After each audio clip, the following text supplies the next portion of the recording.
Hi, my name's Stephen. I was a VC for 31 years, and a few years ago I decided to do something different. And it struck me in my learnings as a VC, you should solve very large problems. And the largest one I could see was the problem of affordable housing. It's a problem we all hear about. There's actually 560,000 households in Los Angeles that spend more than half of their income on rent. It's a crazy amount. But what I've learned over the past couple of years is that housing affordability is actually our three largest problems. Because of how expensive it is to live in LA and other large cities, some people make the decision to live very far away and commute. And the result of that is that 11% of all the traffic on our streets, on our highways, are people commuting more than an hour and a half each way. If we had affordable housing and people could live within 30 minutes of where they work, the vehicle miles traveled would reduce by 36%. Basically, think of it this way. Today's highway system, but the number of cars from the mid-1970s. This is why we have traffic. The other way people address housing affordability is many of them are forced not to have a house. They are forced, really, to live in their cars. So in LA, if you look at, this is from the last housing statistics report, if you look in LA, 40% of the people who are homeless living in their cars actually work full-time jobs. So we have this problem. It seems like it'd be fixable. And if we look at other sources, you can see that the Los Angeles Homeless Services Agency also says housing affordability is what's driving a lot of our homeless problem. In looking at who those people are that are homeless, and looking at individuals, and we've met a number of them who've moved into units that we've built, that 40% that work full-time jobs but can't afford a home are actually doing pretty important jobs. The craziest group I found, and we have one as a tenant, is U.S. Customs and Border Patrol. If you're a trainee, if you join the government and you have the security clearance to walk on the tarmac at Los Angeles Airport, your starting pay is $39,000 a year. A lot of those folks end up living in their cars. And it drives a very interesting and unfortunate behavior. The weather forecast here for Friday is that it's going to be cold and very rainy.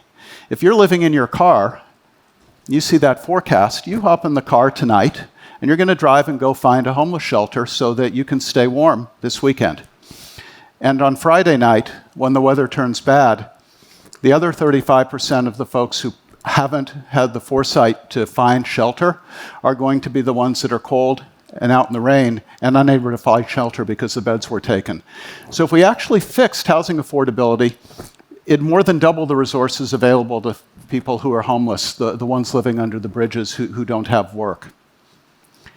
There's a path to this. We talk about homelessness and housing affordability, but there are solutions that have been put in place, and they're very new. But I believe that they can completely cure the problem of affordability. And what it is to take land that's terribly utilized and put more housing on it. And the beauty of doing that in residential areas is you don't end up with a huge concentration of people living in one building that attracts concern from the neighbors. You have one home here, one home over there. It's a very gentle way of building more housing. So there's been a couple of laws passed in California that facilitate this, and this change in zoning is huge. We've had local government enforce zoning laws across California by policy for 70 years, and that is what's led us to this exclusionary environment where we have houses that are land that could be used for housing that isn't. Simply freeing up land in Los Angeles County that is presently used for things like a garage, like this. This is housing for garbage. And these new rules and what we do turn it into this, housing for people.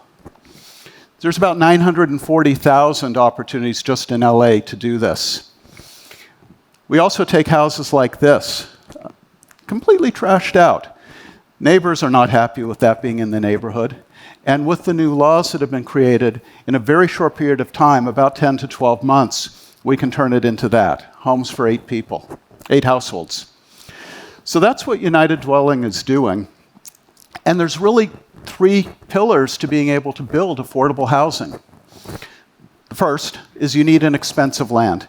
And it's these changes in zoning laws that free up so much land to build on that makes this possible.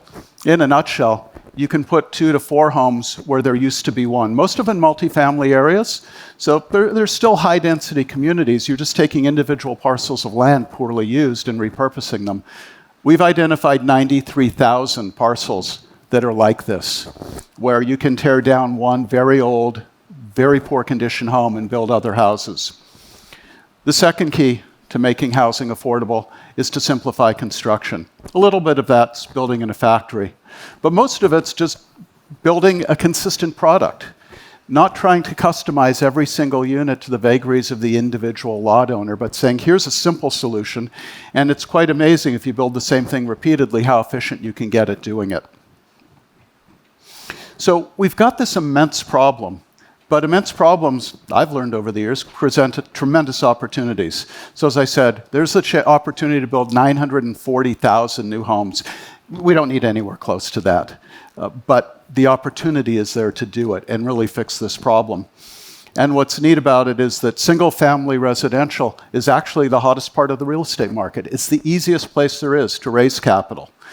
And what we can do here, we can repeat in San Francisco, in Denver, DC, a bunch of other cities that have also made similar changes in their zoning laws. So what we build is a brand new home. It's standalone.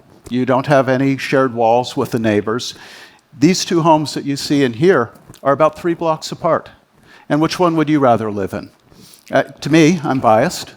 But I think the answer is pretty clear, that the units that we're building are a much more compelling living environment, and yet we can build them so inexpensively that we can rent them for significantly less than what homes rent for in Los Angeles now. It's actually crazy in LA. If you go look online and look for a rental, for a 2-bedroom rental, but you want it to be standalone, and something built in the last 20 years, price less than $4,000 a month. If you go look online, you'll see that in all of LA County, there are 5 of those today. This product simply doesn't exist because land was so expensive, but with these changes in zoning laws and freeing up the land to build, we can actually do this. So what I believe is that if we can build about 150 new units a month, that'd be 10% of the supply of rentals hitting the market in any given month. And with the quality that we produce at, I think we can pull the prices out at the bottom end of the market.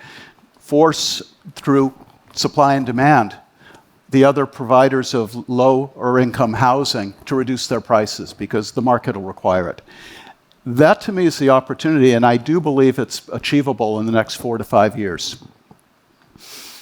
For us, it's a great business, but it's also great for our customers.